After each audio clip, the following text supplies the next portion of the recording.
Michael Killen. I don't know about you, but sometimes I wonder about all the political candidates who are running for president or for Congress, and I wonder where their mind is at with respect to a new national energy strategy. So, I have invited Burton Richter. He is a Nobel Laureate and a man who has spent his life working in various energy fields and other fields. And I'm going to ask him some questions to help us get an idea of what might be a good nuclear energy or other type of energy strategy for the nation and some other issues. Burton. How do? How are you today? I'm fine. And first, before we get into some difficult or questions where we can really tap your insight, I learned that you are going to be in a luncheon panel, which makes it the most important panel, I believe, at the Silicon Valley Energy Summit at Stanford on June 3rd. And the name of that panel? It's a debate. It's supposed to be an Oxford-style debate. The thesis is the world needs a nuclear renaissance.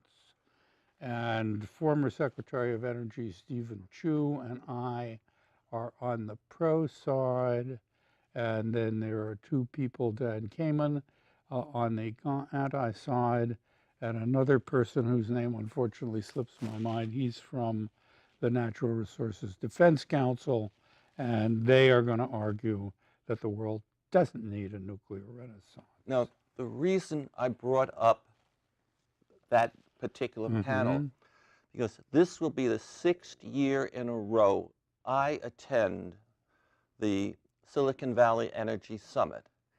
And all 5 years, for the most part, I have seen George Shultz speak and a few other persons, but I never saw them address nuclear energy for more than 4 minutes. Now, I could have fallen asleep. So, is there something in the air right now that has motivated the producer Sweeney and you and others to take part in a panel to ask that question, do we need a renaissance in nuclear energy? I think you've got to ask Jim Sweeney why he did this. If you look at what's going on in the world, there is a nuclear renaissance going on. There's 68 new nuclear power plants being built around the world. Most of them are in Asia, in the Middle East, Africa. There are 4 of them under construction in the US, and 1 that's just been finished and turned on a little bit before. So the issue is nuclear power plants in the United States. Some of them are starting to shut down. And they're shutting down because with the subsidies that some of the renewables got, it's very hard for them to compete. The question is, do you need them? So there have been a whole bunch of, well, I'm not going to tell you why the world needs them. I'm going to save that for the discussion and the debate. But that's the issue. There are things going on in part of the world that says nuclear is going like that. There are things going on in other parts of the world that says it's going like that. And there are things going on in our part of the world that says it's going down. Is that good? Is that bad? Does it make any difference? That's the issue. So you said, I think there's about 100 nuclear plants being built around the world? 68 of them are under construction today. And the list of those which are, let me call it on order, is a lot longer than that. So you can look at China. China is building 28 of them for itself today. They'll get finished and then there'll be more. India's building a bunch. Russia's building a bunch. South Korea's building a bunch. And some of them are being sold to various countries around the world. With us, as I said, there are 4 new ones, but there is this problem about subsidies And in Europe, the system is mixed. The Brits are going to add more. The Germans want to shut theirs down. We'll see. But if you say we're building 4 or so, and Russia, China, India, and others in Indonesia, I think, are building it, so many, we're not even in the game. Is that good? Which game are you talking Well, about? I would say the game of developing technology that can create jobs, that can help enhance the security, the position of the United States in the world, and then and also then there's this thing called global warming, climate change, and too much greenhouse gases. Well, you really mixed up two things there. The role of nuclear in combating global warming is a simple one. It's emission-free, and it's what they call reliable baseload. It's got 92% uptime in the United States, not like a lot of these other things. So as far as global warming goes, there's one issue, but you asked another question. One of the things that you've got to worry about is the risk of weapons proliferation. So if the United States is out of the business of supplying advanced reactor technology, why is anybody going to pay attention to us when we choose what they ought to be doing? If you look at advanced nuclear systems, there's 4 questions. First one is safety, cost of electricity, disposal of spent fuel, and proliferation risk. Okay, who's concerned about what? We're very concerned about proliferation risk. And right now, the technology that everybody's using, these light water reactors, is our technology. And so we have constraints on the people that we've licensed it to. For example, South Korea is using American technology and producing very nice reactors, but they can't reprocess spent fuel to take things out of it, like plutonium, for example, because it's not part of the deal when we let them do it. So if you look at the long-term future, there is this issue of our influence in guiding nuclear development, not only in a safe and affordable way, but in a way that reduces the risk of the spread of weapons. Okay, now deals can be changed, and I know Donald Trump would be the first to say that, but I'm under the impression countries around the world are working on the next generation of nuclear energy nuclear energy technology, and and those are technologies that I hear they're walk-away plants, which means they're much more safe than ever. They can't melt down or whatever. But if other countries like Russia and China develop that technology, we lose influence, we Sure. lose jobs. But is that okay with you?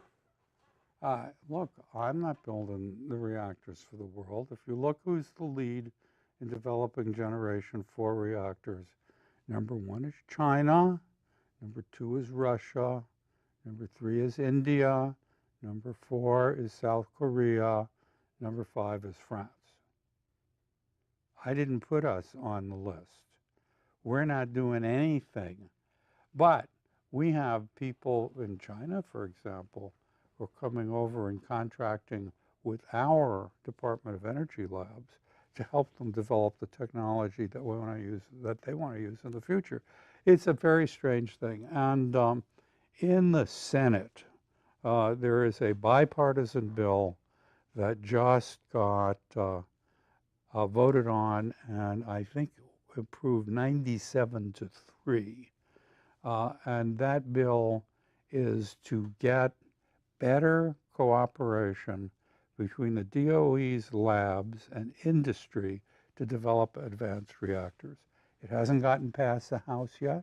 I don't know what will happen with it, but Congress has awakened to this problem. Given the stalemate in Congress now, I can't see much happening till after the election, and who knows what will happen after the election. Okay, this legislation that's moving forward Yeah. in Congress. By the way, Senator Inhofe, a great climate skeptic, it's his committee that's pushing Really? this. Yeah. Really? Well, he's pushing something along that's going to hurt the business of his state, isn't he? I mean, they're all coal, yeah, oil, but look, coal is going away. It's going away because natural gas is so cheap. So if you looked in 2005 at our electrical system, coal produced 50% of the electricity, gas produced 20% of the electricity. Today, coal produces 32% and gas produces 33%. And all of this has happened simply because gas is so much cheaper than coal.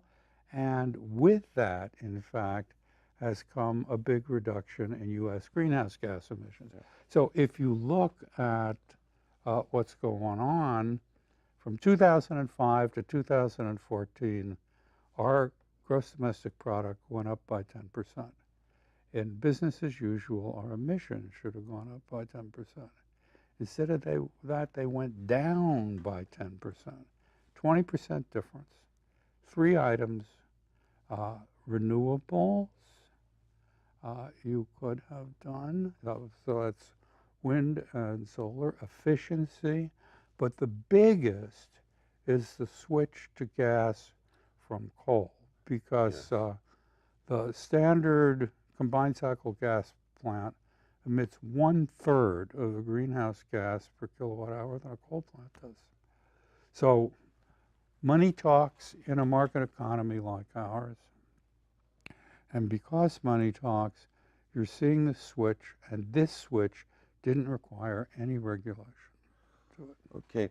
A little while ago, I was asking you questions, and you were telling me about the new technology, nuclear technology, that's being developed around the world. And you mentioned in Congress their legislation is moving forward to have the DOE and the DOD work together on some new advanced nuclear reactors. Yeah. Why? Why is there a possible new renaissance in Congress to make advanced nuclear? And what's the #1 reason?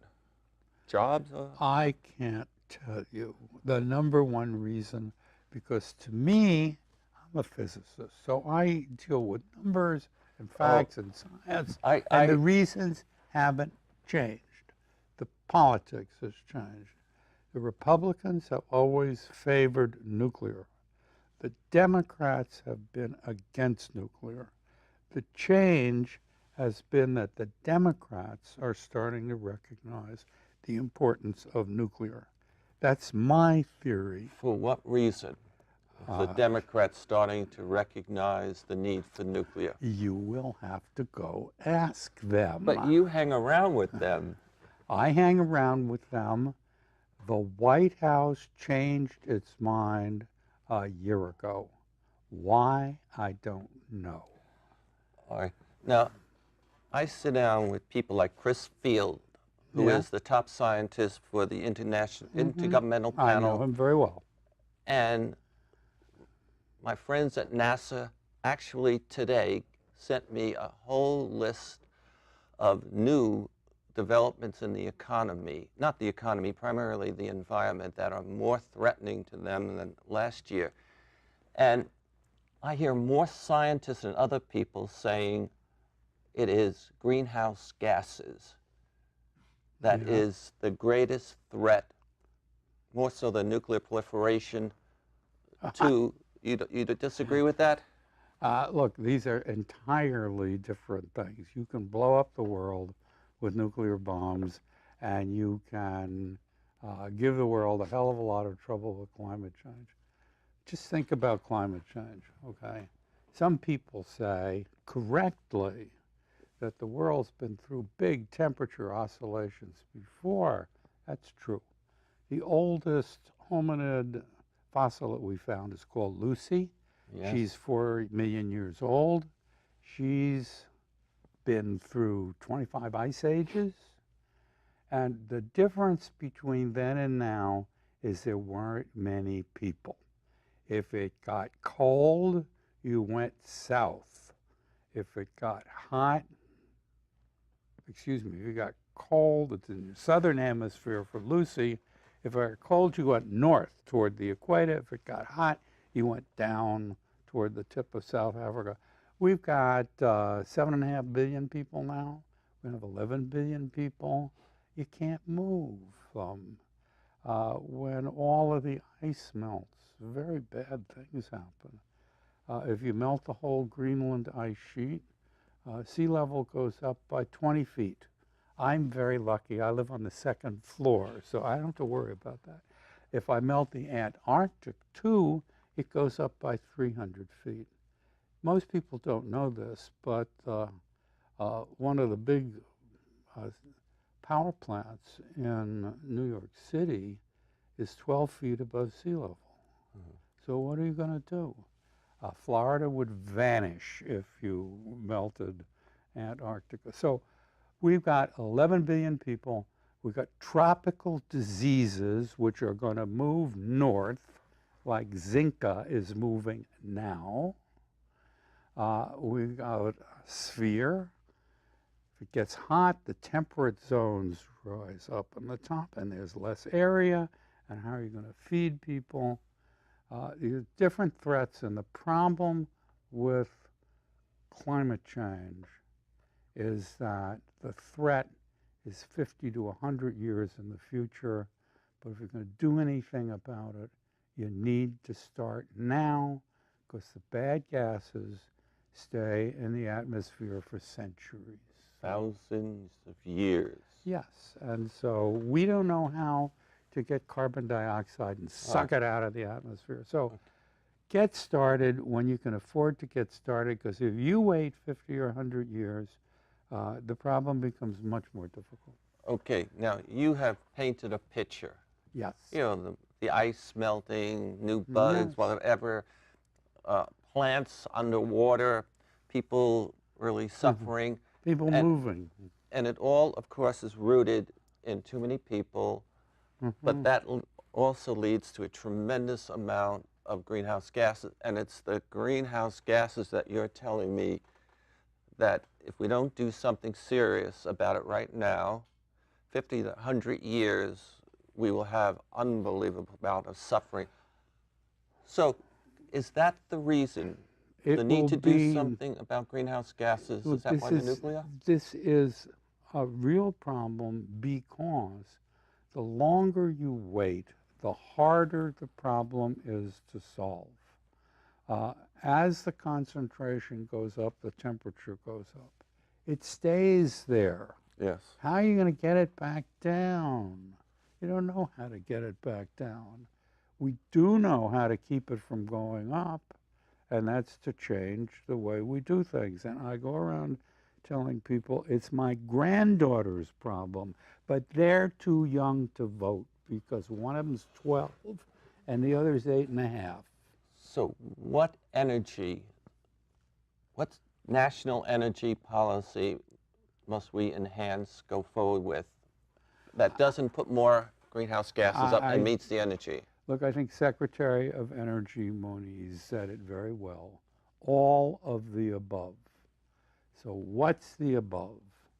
The above is nuclear. The above is big hydro.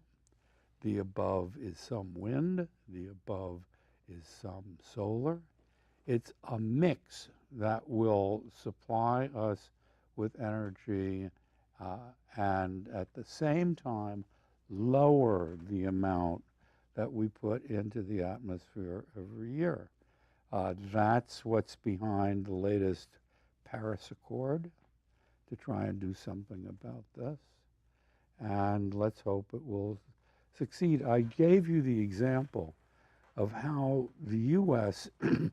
is today 20% below business as usual, all because natural gas is cheap and it's displacing coal. So I get a bunch of people that say ban fracking. Why not regulate fracking? Because having cheap gas is in fact doing a lot in giving us both cheap electricity and in slowing climate change. Yes.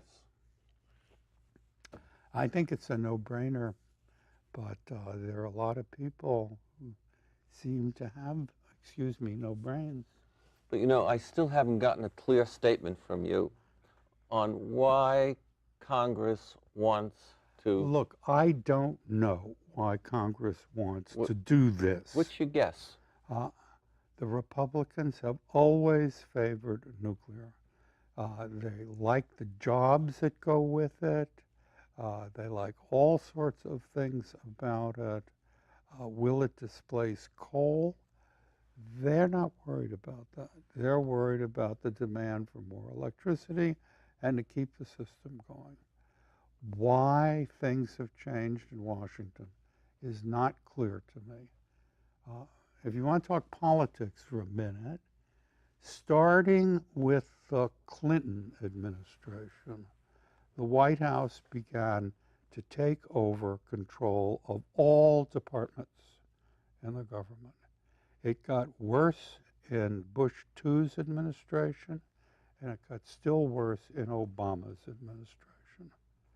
I remember meeting some people who just came back from the White House, and the senior person, I won't tell you who it was, says, I just came from a meeting at the White House with a bunch of people young enough to be my children, and they want to tell me how to do my job. So the White House has been the source of direction for all of the departments, less so with the military, because the military budget is so big they can fight back, and sometimes less with the State Department. But the White House is in control. Why has nuclear changed? It's changed because the Democrats have changed, not because the Republicans have changed. So talk to me about climate change, talk to me about energy, leave Washington. Okay. We're starting to run out of time, and I think for me, I have to go to Jim Sweeney's Silicon Valley Energy Summit in Stanford on the 3rd to get some more, maybe I'll ask some more questions.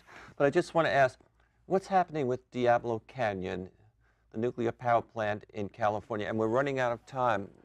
What's your concerns about it? Very quickly, there is a big movement in California to close Diablo Canyon because we've got a whole bunch of people who are anti-nuclear. They're anti-nuclear for reasons that have nothing to do with the facts of the situation. Diablo Canyon emits no greenhouse gas, and it produces, I think it's 2.2 gigawatts of electricity, and it does 18 million gigawatt hours per year, and its electricity costs 4 cents per kilowatt hour. It just opened a new solar thermal power plant, this thing called Ivanpah. It's had an accident, but I'm going to say, forget its accident. It costs $2 billion per year. It produces 1,000 megawatt hours per year, a factor of 18 less. It costs a factor of 4 less, and its electricity sells for 20 cents a kilowatt hour because the state requires the system to buy more and more renewables. So you've got something where we're spending a huge amount of money for 20 cents per kilowatt hour electricity, and we want to shut down 4 cents a kilowatt hour electricity. This is irrational. Irrational. So you can find a lot of other irrational things in California. My favorite is the low carbon fuel standard. This says you got to, by 2020, reduce the carbon emissions from fuel from cradle to grave. Not the carbon emissions per mile driven in the car, but for the fuel. But I tell people, it's not the fuel it emits, it's burning it. So we are going to have, we got a new mileage standard, 54 miles per gallon coming in a few years. That's going to reduce energy fuel use by a factor of 2. Why are we spending $1 zillion to reduce it by 10%? I think that your painting has an interesting thing there. I don't know if you look at it. See that big weight called social activists Yes. pulling on the chain? There are a lot of social activists pulling on the chain, and if you don't do it their way, you shouldn't do it, no matter how good doing it will do.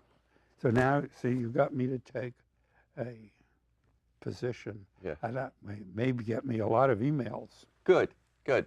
But I have to say, I have thoroughly enjoyed my time with you, and I'd love to do it again. And I just want to briefly mention there's a lot of people who help educate me to be able to do what I do, and they include Alex Canara and Bob Green from this particular area. They're members of the Thorium Silicon Valley board, and Jane Long, who you introduced me to, has been very helpful to me.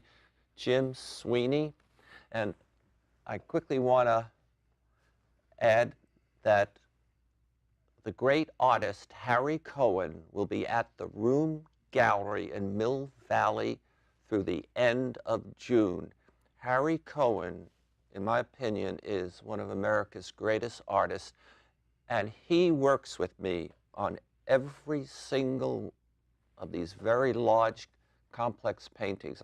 Hope you go see him at the Room Gallery, Mill Valley. I'm Michael Killen. We did. We're done.